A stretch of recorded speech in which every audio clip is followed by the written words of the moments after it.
Video penganiayaan yang dilakukan oleh Mario Dendi Satrio kepada Kristalino David Ozora tersebar di media sosial. Rekaman itu sangat sadis, dan bagi kita yang tidak terbiasa melihat kekerasan, tentu akan sangat muak melihat video itu. Mario Dendi Satrio sendiri berusia 20 tahun, sementara Kristalino David Ozora masih berusia 17 tahun. Kenapa ada anak muda yang kemudian begitu tega melakukan kekerasan pada anak berusia di bawah umur? Lalu kira-kira dampaknya seperti apa?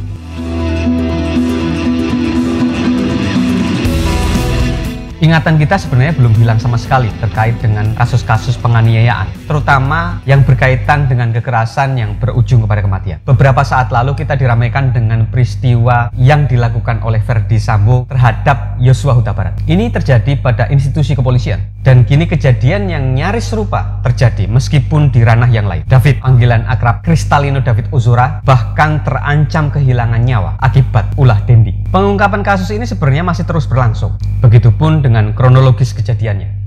Tetapi tersangka sudah ditetapkan. Masing-masing adalah Dandi dan temannya bernama Shane Lucas. Peran Shane Lucas sendiri menurut pihak kepolisian adalah orang yang melakukan perekaman pada saat Dandi melakukan kekerasan terhadap David. Keduanya telah ditangkap. Tetapi kita bisa tengok perbedaan sikap mereka berdua ketika ditangkap.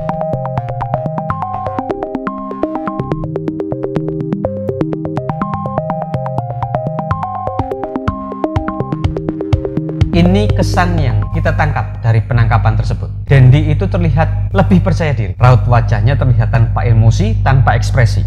Dengan kata lain, ia menampilkan wajah yang sangat datar meski berada di bawah tekanan. Padahal di sana ada polisi, ada publik yang melihat secara luas, dan banyak wartawan yang meliput peristiwa ini. Berbeda sama sekali dengan apa yang diperlihatkan oleh Shane Lucas. Setidaknya ia kemudian tertunduk, atau lebih tepatnya menunduk. Ada perbedaan kontras di antara keduanya. Fenomena ini sebenarnya sangat menarik, misalnya ditinjau dari sudut pandang psikologi dan kriminalitas. Nah, jika misalnya memang ada kawan-kawan yang kebetulan melihat video ini dan mempunyai pengetahuan di bidang psikologi atau kriminalitas, tidak ada salahnya untuk memberikan pendapat di kolom komentar dan bisa berdiskusi lebih lanjut mengenai kesan yang didapat dari penangkapan Dendi dan Shane Lucas.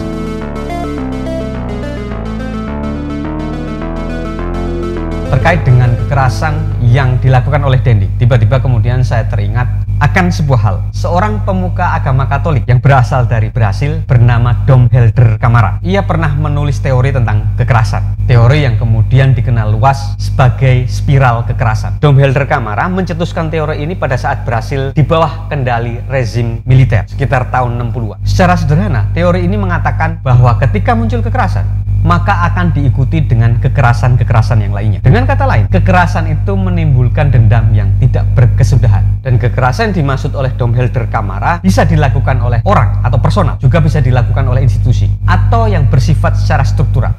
Pertanyaannya adalah, apa hubungannya dengan kekerasan yang dilakukan oleh Dandi?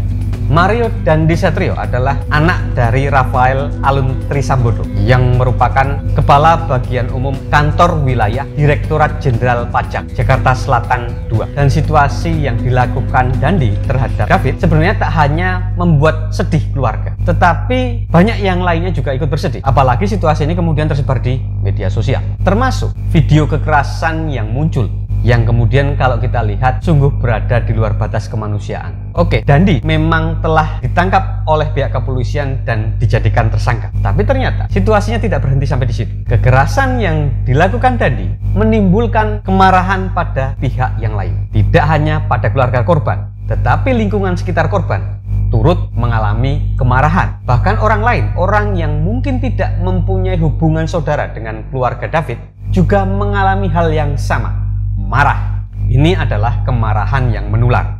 Alur peristiwanya sebenarnya bisa kita tebak. Kemarahan yang terjadi kemudian berujung pada terkuaknya harta kekayaan yang dimiliki oleh keluarga Rafael Alun Trisambodo. Kekayaan yang dianggap tidak wajar. Toh ini juga disebabkan oleh kelakuan Dandi sendiri yang kerap memamerkan kekayaannya di media sosial. Situasi ini kemudian merembet. Kekayaan Rafael Alun Trisambodo pelan-pelan dikuak di media sosial.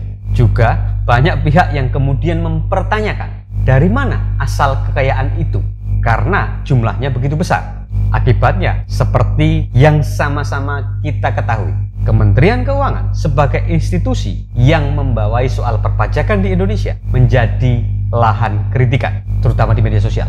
Pesan yang ingin disampaikan di media sosial itu sebenarnya jelas. Untuk apa bayar pajak jika ternyata pegawai pajak justru memiliki kekayaan yang tidak wajar? Hal ini yang kemudian banyak menimbulkan pertanyaan.